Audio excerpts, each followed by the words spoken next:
All right, man. So, welcome back to HazeEastwood TV. As you guys know, man, we cover a multitude of different things: boxing, college football, entertainment, sports in general. And so, one of the things I wanted to comment on is the NBA playoffs. So, watched the playoffs last year, incredible playoffs last year, and once again, the playoffs have not disappointed. I mean, it's been really good. But a series I wanted to comment on is the Boston Celtics versus the Brooklyn Nets. Where do I begin, man? KD. A lot of people are saying KD is basically choking in this series, and quite frankly, I disagree with that. I don't think he's choking. I think KD is playing his normal game.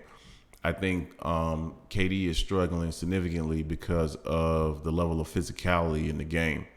KD is an individual who is somewhat frail. Been that way since he got in the league and never really attempted to put on any kind of muscle mass. Most players, once they enter the NBA, they make some attempt to put on muscle just to be able to deal with that higher level of physicality. You saw it with Kobe. You saw it with Jordan. You saw it even with guys like AI to some extent, but Kawhi Leonard. You saw all of these guys come into the league and they put on weight. Scottie Pippen. They all came in and put on that weight to deal with that physicality. And I know that the game is not as physical as it used to be, but what the Celtics are doing, man, is they're playing good old tough defense, man. And I've made the comment before, and this is for all these Gen Xers and millennials that keep saying that, these guys are so much better than what they were back in the day. To some extent, I mean, it's evolution, right? So guys are going to get better. The game is going to get better. You're going to have sports medicine, science, things of that nature that are going to make athletes better. So I do agree that to some extent, athletes are better than they were yesteryear, but not to the point that people speak of, right? And you had some incredible athletes back in the day that if you dropped them in today's game, they would be just as athletic. And you have people who are playing in today's game that if you put them in the past, so if you drop them back into the middle of 1990, they would not be as effective. Kevin Durant is one of those individuals. If you look at Kevin Durant's game and you look at how Boston is treating Kevin Durant, they're being physical. And this is a 90s physicality, right? I saw Chris Broussard mention that they're playing 90s defense. This is a 90s defense. It's more physical than what you would see today, but this is certainly not 90s defense. So he's struggling with this. I mean, he looks frail out there. He looks timid anytime he's bumped or touched. And I saw signs of this a few years ago when they won a championship when they beat Houston. They played him a little bit more physical than what was normal, and he struggled in that series as well. So guys like Kevin Durant, Steph Curry, when you have the ability to be physical, to body up, to hand check, it's hard to shimmy dance out there and pull up for three when a guy has his hand on your hip.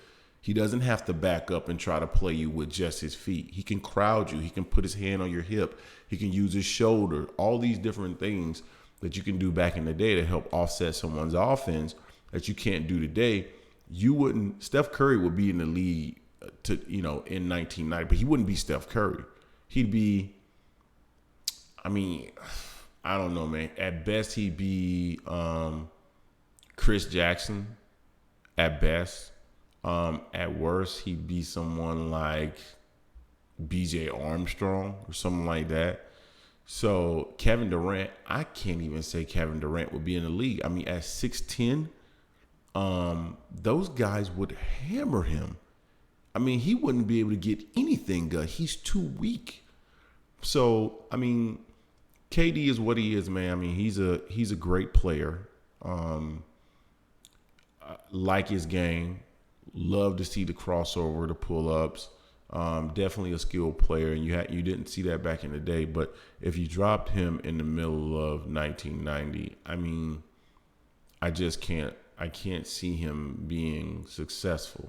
I mean, even Kevin Garnett, when you think about Kevin Garnett, he came into the league relatively frail as well, but still, even at his size, he was stronger and played a different type of game versus Kevin Durant. So I don't know, man. You know, I kind of feel for KD. You know, like I said before, I like them. I like him. I think there's a level of arrogance with him and Kyrie. They made the comment that they believe that they didn't really need a coach, and that's the other thing, man. The coaching in this series is it's just awful. It is awful, and I'm not saying that I'm just this foregone expert at NBA basketball or basketball in general, but I've been known to put a few balls in buckets in the past. And when you have a team that is as long and athletic as the Boston Celtics, and you have that type of hounding defense, the way that you beat it is not by constantly dribbling. And even yesterday, I thought maybe they would implement, more ball movement, and they didn't. I mean, it was still a lot of dribbling. They did less of. They made some small tweaks, right? They had Kyrie and Bruce Brown bringing the ball down a little bit more versus KD, which was smart. But if it was me, I would have had KD constantly moving, coming off curls, and then swinging the ball as much as you possibly can, getting as much ball movement in that game as possible to kind of offset what the Boston Celtics are doing. Because regardless of how long and quick they are, they can't move faster than the ball. But yet, they're still not able to make the adjustment. And so that's really, really, really poor coaching by Steve Nash, man. And I'm surprised because, obviously Steve Nash knows the game, right? He knows the game. So the inability to make that kind of adjustment is sad. And, I remember a few years ago, this was when KD had left the Warriors, and he was speaking on the Warriors, and he made the comment that, and I don't remember verbatim what he said, but it was something to the extent of, or to the effect of, Kerr and his offense, and it's all, they're moving the ball, but in reality, even with that, you still got to have a star, because their offense breaks down, and you still end up in some type of one-on-one type of deal. But the problem with that logic with KD is as simple as this. Yes, that type of offense is going to break down. All offenses at some point will break down. You need a star when those offenses break down to get you those easy buckets. But the purpose of having an offense like that is that it creates easy buckets for not only the stars, but when it's functioning properly, of course. But it creates offense for the stars. It creates offense for the role players. You need a steady offense to keep creating offense for you. And they don't have that offense. Their offense is to come up to the top of the key, run some picks and rolls, things of that nature, and it's a complete disaster. And now I bet you today he wish he had that offense where it was allowing him to get easy buckets, easy, efficient buckets, and also allow his teammates to get easy, efficient buckets, because the type of offense that they're running Golden State will be able to deal with what the Boston Celtics are currently doing. So it's interesting, man. I think this is an epic failure and probably going to be damaging to his reputation. Many people have said in the past that, he went to a ready-made team. To some extent, that's true. But at the same time, LeBron did something similar, right? Team wasn't ready-made, but regardless if it was ready-made or not, it had the same effect. So he's going to take a hit for this, man. They look like they're going to get swept. I think I don't know, man. He's not built for this level of physicality. He's not what many in this era think he is. Great player, but he's not a cross-generational talent where you can put him in any generation and he would be successful. So those are my thoughts on KD. Kyrie is losing money right now. I know he probably wanted to renegotiate his contract here over the next year or two. He's losing money in this series. He doesn't look like quite the player I thought he was either.